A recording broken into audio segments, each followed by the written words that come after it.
expuseram umas para as outras, aí estimulando o diálogo aberto, né, o saber ouvir o outro, porque eu já participei, por exemplo, de encontros chamados ecumênicos, em que cada um fala para si e ninguém ouve, né? Eu já participei, por exemplo, de cultos ecumênicos que o indivíduo faz a sua prece e vai embora, não ouve os outros falar, né? Isso é um absurdo. Mas já participei de outros em que realmente se criou uma sintonia entre todos. Cada um fala, o outro ouve, o outro partilha. E porque se não houver essa partilha de sentimento, de religiosidade, dessa presença divina do sagrado num culto ecumênico, então para que nós vamos fazer culto ecumênico? Quer dizer, para cada um se exibir e sair. Então, exatamente, procurando estimular nas crianças esta capacidade de ouvir o outro e de se identificar com o outro, então nós fizemos esta abordagem que cada criança podia trazer algo a respeito da sua própria religião e expor para os outros, sempre tomando conta para que não houvesse gozação, ironia, discriminação com uma ou com outra religião, né? Em seguida, nós fizemos o seguinte: pegamos alguns representantes das grandes religiões, pessoas, esses modelos de ética a que me referia, para trabalhar dentro da sala de aula. Elegemos alguns, não foi possível muitos, porque o projeto durava 6 meses, mas trabalhamos Gandhi, trabalhamos Martin Luther King, trabalhamos Francisco de Assis e Bezerra de Menezes, que é representante do Espiritismo. Então, fizemos o que com esses diversos representantes, que são modelos de ética que transcendem as suas próprias religiões? Cada um deles trabalhamos de maneira interdisciplinar, porque essa é uma coisa fantástica das religiões. As religiões são necessariamente interdisciplinares, porque elas lidam com ética, lidam com arte, lidam com a história, lidam com todos os assuntos. A religião está entranhada em todos os assuntos da humanidade.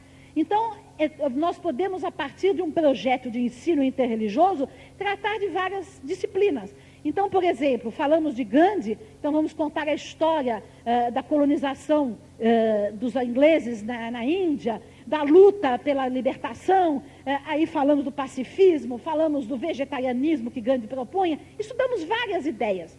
A mesma coisa no caso de Martin Luther King, já trabalhamos sobre a questão da escravidão, da ida dos negros para as Américas, da discriminação racial, de toda a história. Trabalhamos música, essa música que eu cantei aqui, as crianças aprenderam, que é uma música dos negros, né, americanos. Então, trabalhamos todas as ideias. No Bezerra de Menezes, trabalhamos a questão da medicina, porque ele é considerado o médico dos pobres. Então, o acesso do povo, que até hoje o povo não tem acesso à medicina, e como ele queria romper isso, e era justamente alguém disponível para atender todos os pobres. Então, discutimos a questão social no Brasil, a história do império, etc, etc. Francisco de Assis, discutimos a Idade Média, a história da igreja, como ele é considerado patrono da ecologia, então a questão da ecologia hoje no mundo atual, enfim, vejam que cada item desses dá para espalhar para várias áreas do conhecimento, um trabalho interdisciplinar. A partir daí, isso tudo com estímulos também multimídia, passando filme, recitando poesia, vendo música, vendo quadros, que é para mergulhar o indivíduo dentro de uma percepção múltipla, porque a nossa escola é muito cerebral e não lida com o emocional, com o musical, com o plástico, com o criativo. Então a educação tem que recuperar isso, e a religião, ela também tem a ver com tudo isso, porque a religião pode lidar com a razão, mas também, predominantemente, lida com a emoção, lida com a arte, com a sensibilidade. Então a escola pode resgatar isso através do ensino interreligioso. E com isso nós também fazemos uma política e uma educação intercultural, porque na medida em que nós falamos dos negros, dos hindus, dos judeus, dos africanos, nós estamos promovendo a identificação com as diferentes culturas, né? Então, esse diálogo religioso permite um diálogo interracial e intercultural, né? O que é exatamente a proposta que nós devemos ter para esse terceiro milênio. E, por fim, as crianças produziram poemas sobre Gandhi, desenhos de Francisco de Assis, e fizemos, no final do período desse projeto, um culto ecumênico na escola, convidando pais e professores. Cada religião, as crianças elegeram representantes de cada religião que havia na escola. Essas crianças oraram do jeito que quiseram e nós cantamos algumas músicas, uma católica, uma protestante, uma espírita, e aí terminamos o ano com essa proposta que foi um momento de grande beleza espiritual, porque as crianças participando com muito sentimento, com muita seriedade, com muita circunspecção e com muito respeito para com as outras religiões. Então, mais do que um ensinamento lógico, racional, um discurso, nós fizemos uma vivência de ensino interreligioso. E eu acho que é por aí que nós devemos caminhar para formarmos realmente um milênio de maior paz, de maior entendimento e de maior convivência fraterna entre todas as criaturas humanas. Eu encerro por aqui para deixar a participação do público com perguntas.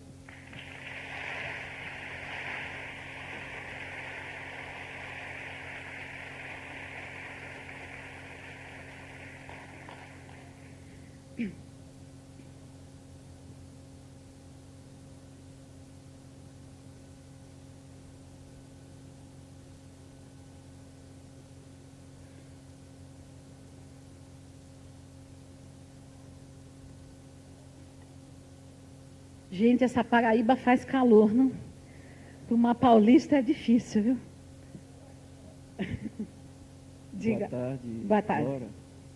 Com grande prazer, que é pela primeira vez que eu venho aqui, sou de Maceió, e está sendo um grande aprendizado aqui, quebrando paradigmas aqui sobre religiões, né? Eu gostaria de saber o seguinte, nós vemos, principalmente em algumas religiões ocidentais, muito a questão prática, o trabalhar a ação.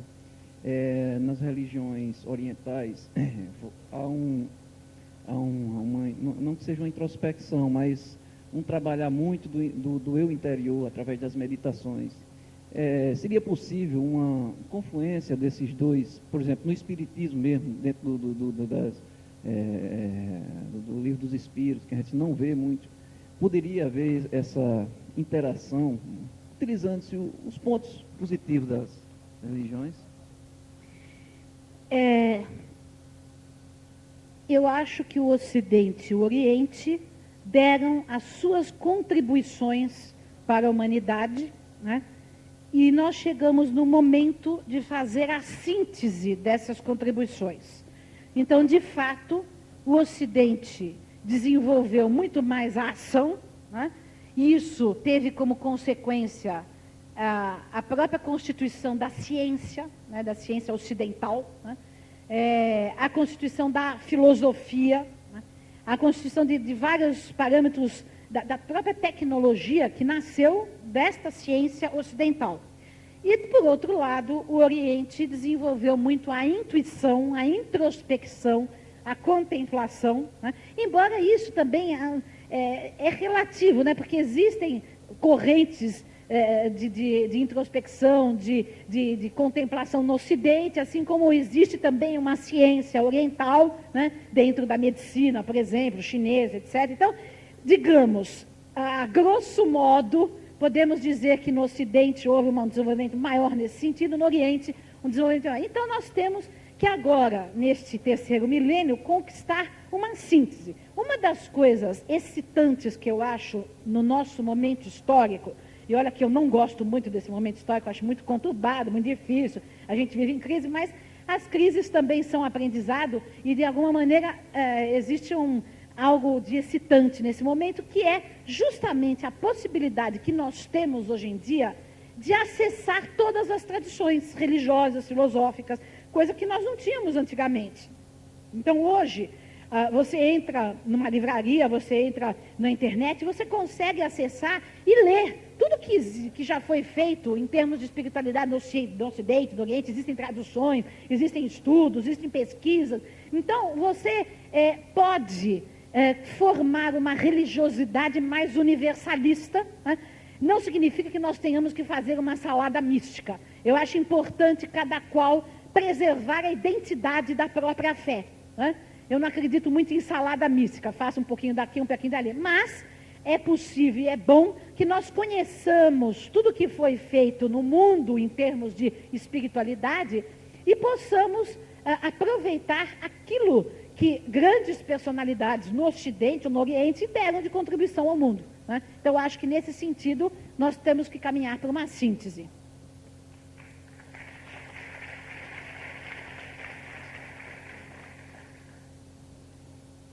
Oi, meu nome é Zanini e no seu livro Para Entender Kardec, fica claro que a chave assim, para o progresso tanto espiritual como socialmente está na educação. Mas se hoje a educação está tão incipiente e faz de tudo, menos educar, não será possível que se forme um abismo e tenha problemas que não ajudem na evolução do planeta em si? Tá. É uma pergunta muito pertinente. Realmente, quer dizer, eu dedico 24 horas do meu tempo exatamente à educação, porque eu acho que é só através da educação que nós podemos realmente modificar a face do mundo. Mas a educação que nós temos ainda está nas mãos dos grandes poderes econômicos. Então, eu sempre faço uma análise histórica. Antes, a educação no Império Romano servia aos interesses dos impérios, não só dos romanos, mas de outros grandes impérios, né? Depois, durante a Idade Média, no Ocidente, nós temos a educação a serviço da Igreja Católica, né? O protestantismo veio romper esta hegemonia do catolicismo. Aliás, recentemente, não sei se chegou aqui na Paraíba, já chegou ou já foi embora ou ainda não veio, o filme do Lutero, que é um filme belíssimo, que mostra exatamente o papel que Lutero teve ao desafiar as estruturas rígidas da Igreja Católica e propor a liberdade de pensamento. Mas depois os protestantes também caíram nessa ideia da doutrinação e de usar a educação como modelação das consciências. Depois veio a proposta do Estado laico, que era exatamente para romper com a doutrinação religiosa e termos a liberdade de consciência. Mas o Estado laico também se tornou doutrinante, dentro do materialismo.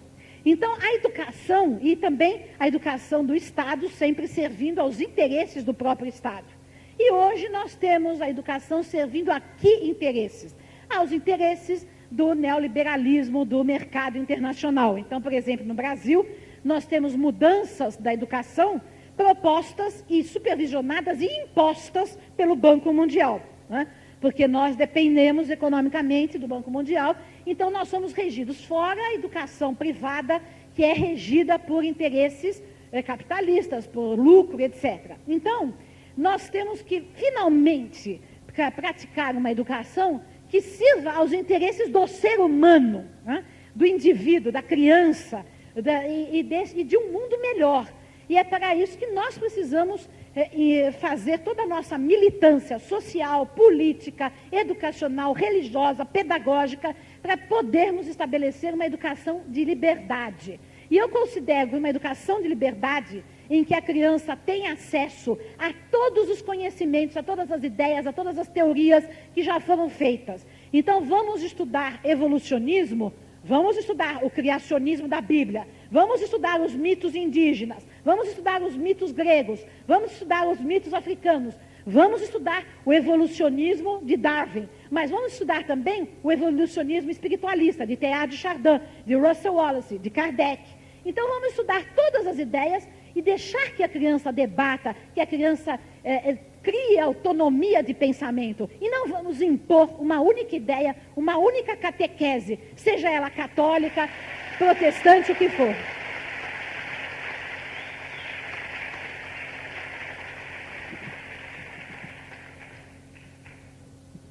Boa tarde. Boa tarde. Eu não vou lhe fazer nenhuma pergunta, eu quero apenas... a primeira vez que eu lhe ouvi foi na Federação Espírita Paraibana, lá em João Pessoa. E eu tive uma grande oportunidade de fazer essa colocação, que a oportunidade chegou agora. Então, na minha visão, Dora, você respira espiritismo, você respira educação, você respira universalização. É isso que nós espíritas, nós devemos seguir. O que mais Allan Kardec nos ensina, nos ensinou e nos ensinará, é isso que você faz. E na minha visão, você é a minha referência perante a doutrina dos espíritos. E eu só tenho ali a agradecer. E nós espíritas temos que ter essa coragem de vir à frente e divulgar a doutrina dos espíritos, que é plena educação. Muito obrigada.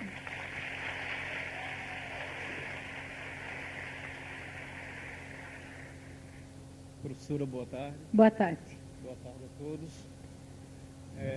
Com grande felicidade, né, que eu estou aqui. Mais perto, que senão o pessoal não ouve. Com grande felicidade, né, que estou aqui, exatamente porque há um tempo atrás, há bem pouco tempo, eu estava em casa pensando se deveria vir assistir a palestra ou não, uma vez que eu estava trabalhando. Mas, felizmente, eu vim e fiquei bastante gratificado, né, por ouvir pela primeira vez um espírito falando em diálogo interreligioso. Isso daí para mim é bastante gratificante, porque eu vejo que o seu trabalho também está respaldado em outros pensadores espíritas, além propriamente da questão 165 do Livro dos Espíritos, né, apenas para atiçar a curiosidade dos irmãos, e a questão 628 do Livro dos Espíritos, quando Kardec fala que a verdade está exposta para todos e que todas as religiões, filosofias têm a sua contribuição a dar para o desenvolvimento cultural e espiritual de todos os seres. Então, realmente é gratificante ouvir o seu trabalho, perceber que a senhora realmente está pesquisando e contribuindo com o engrandecimento deste ideal no seio do movimento espírita. Daí vem a minha pergunta. O seu trabalho, a senhora considera como uma contribuição real para o florescimento desse ideal no movimento espírita? E que consequências imediatas, que consequências a senhora pode prever acerca desse seu trabalho, dessa sua contribuição, para que o movimento espírita entenda a necessidade do diálogo interreligioso e coloque isso em prática, como a senhora está colocando, pesquisando com profundidade e com bastante clareza. Obrigado. A minha luta nos últimos dias aqui na Paraíba tem sido conseguir que as pessoas me chamem de você. É uma coisa impressionante como é senhora para todo lado. E eu sou muito jovem ainda. Mas mesmo quando eu tiver 80, eu gostaria que me chamasse de você. Mas, tratando dessa questão, eu espero, dentro do espiritismo, tornar os espíritas menos sectários. E isso significa torná-los mais kardecistas, né? Porque Kardec não era sectário, né? E fora do espiritismo, espero mostrar que a doutrina espírita tem uma contribuição a dar à cultura, à civilização, sem querer converter ninguém às suas ideias, mas tem uma presença na cultura brasileira e na cultura do mundo. É só isso.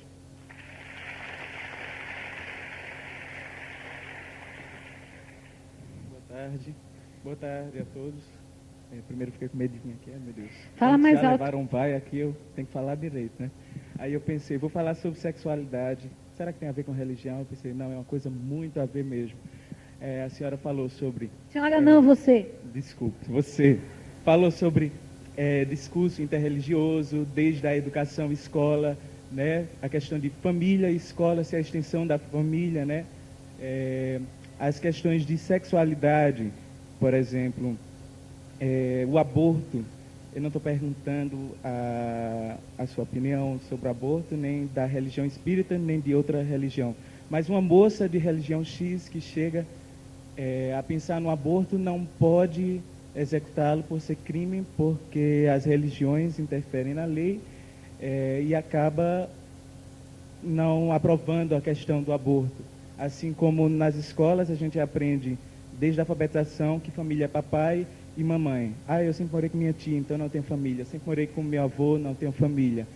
E sempre apresenta papai e mamãe, e não apresenta a questão da homoparentalidade, 2 pais ou 2 mães.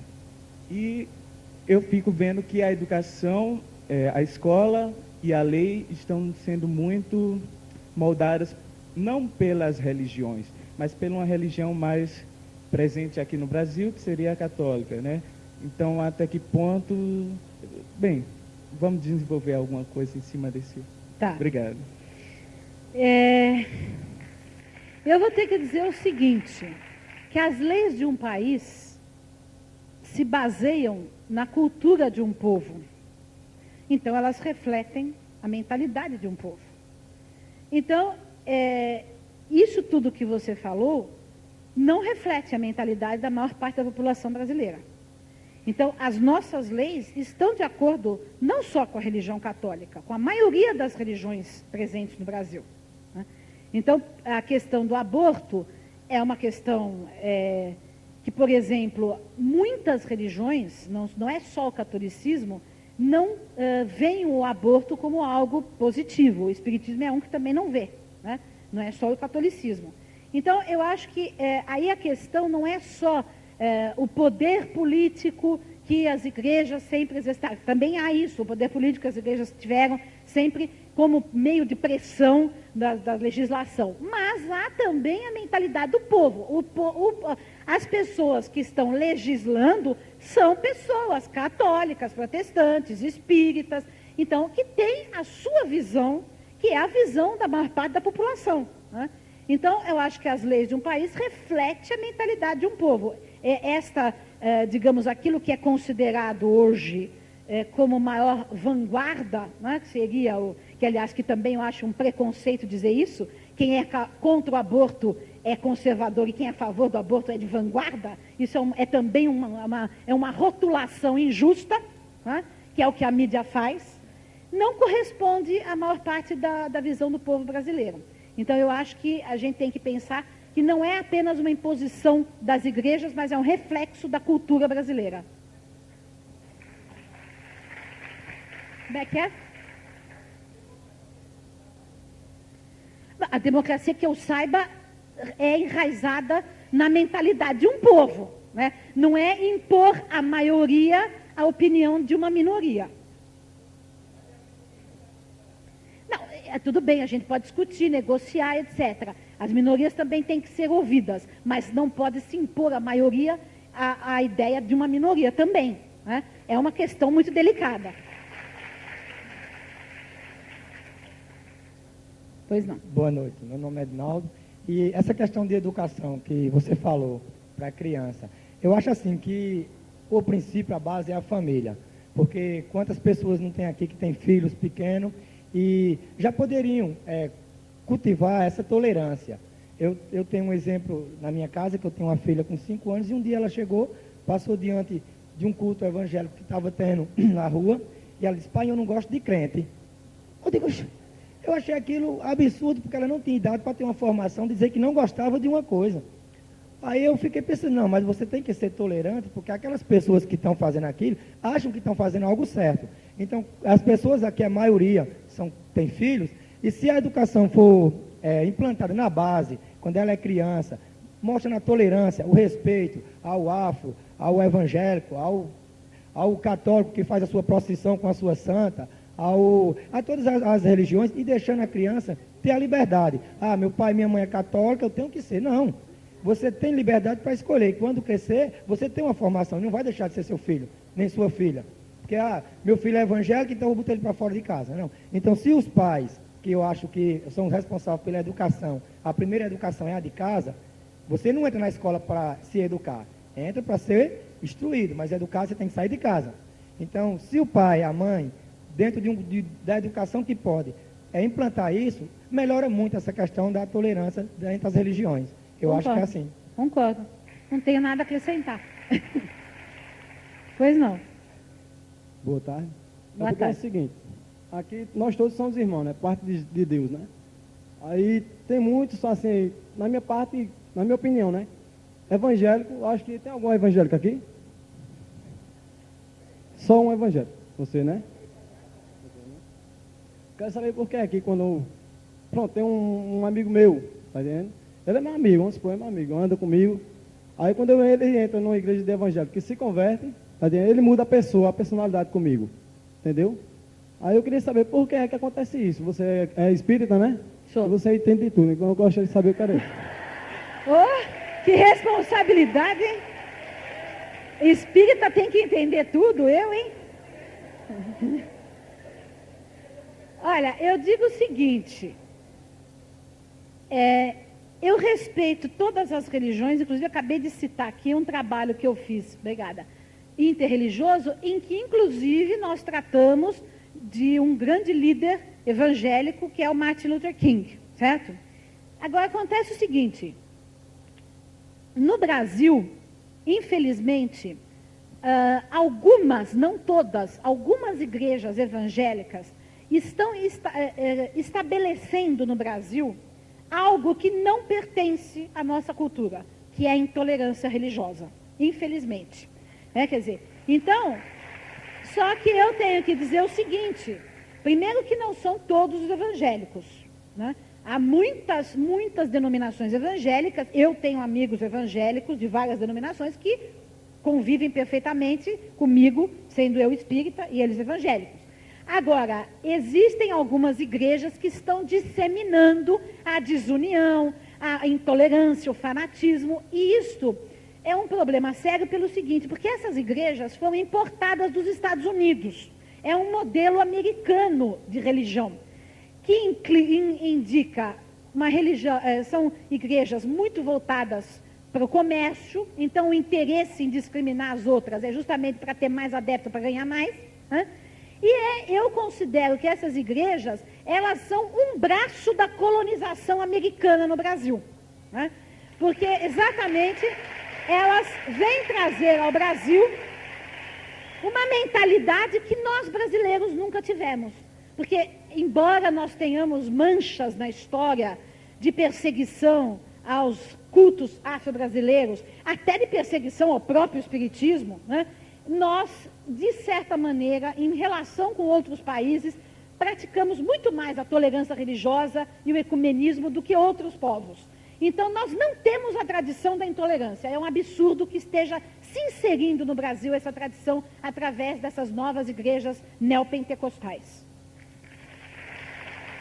Agora, um momento com você. Agora eu sou católico, tá entendendo? Mas eu me sinto mais bem assim dentro de uma igreja evangélica, tá entendendo? Porque dentro da igreja católica, eu não vou mentir, eu vejo muita coisa errada, mais do que dentro da igreja de evangélica. Porque você não escuta muita palavra de Deus dentro da igreja católica. Você vê mais as pessoas conversando, com a carteira de cigarro no bolso, entendeu? E na igreja evangélica não, você escuta a palavra. Você não vai para olhar o pastor, né? Você não vai olhar o que o pastor vai ganhar, entendeu? Não quero criticar. Você vai escutar a palavra de Deus, não é certo? Não, eu acho que tem que olhar porque o pastor vai ganhar, sim. É isso que eu dizia anteriormente, que nós temos que ter a visão crítica de todas as religiões. Então, uma das pragas de todas as religiões é a exploração comercial. O catolicismo também fez isso, né? Por exemplo, no espiritismo está já acontecendo. Há grandes escritores e médios, etc., que ganham muito dinheiro publicando livros que não prestam, né? Então, exatamente, um dos problemas das religiões, veja, a única vez que Jesus se indignou, que ele ficou bravo de fato, foi quando ele expulsou os vendilhões do templo, porque ele não admitiu o comércio das religiões. Lutero, outro grande líder religioso, que foi o fundador do protestantismo da Reforma, também desafiou o Papa exatamente por causa do comércio que estava sendo feito na Igreja Católica. Então, todas as religiões, elas sempre praticaram esse jogo duplo, tanto com a política quanto com o comércio. E uma das críticas que nós devemos ter é essa, não permitir que isso que é sagrado no ser humano, que é o cultivo da espiritualidade, que é o cultivo da ética, se torne objeto de exploração comercial em nenhuma religião. Por isso nós temos que ser críticos.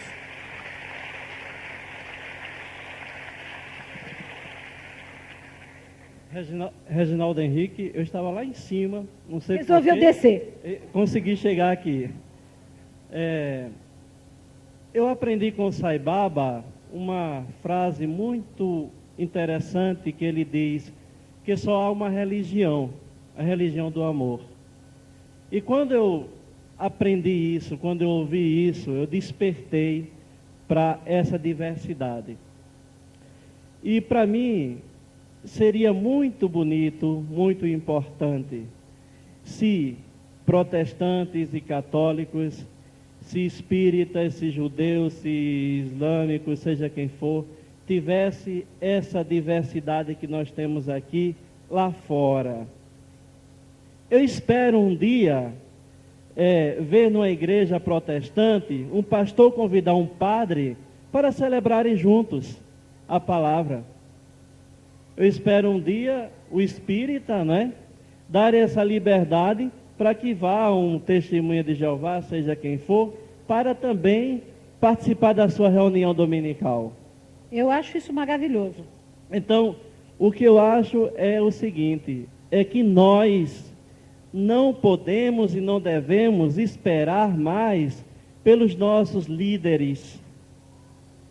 Aqui nós já estamos praticando isso. Aqui nós já estamos vivendo essa diversidade. Não precisamos esperar pelo pastor, pelo padre ou pelo palestrante espírita para que isso aqui que nós estamos vivendo aconteça na prática lá fora, onde nós moramos, onde nós convivemos.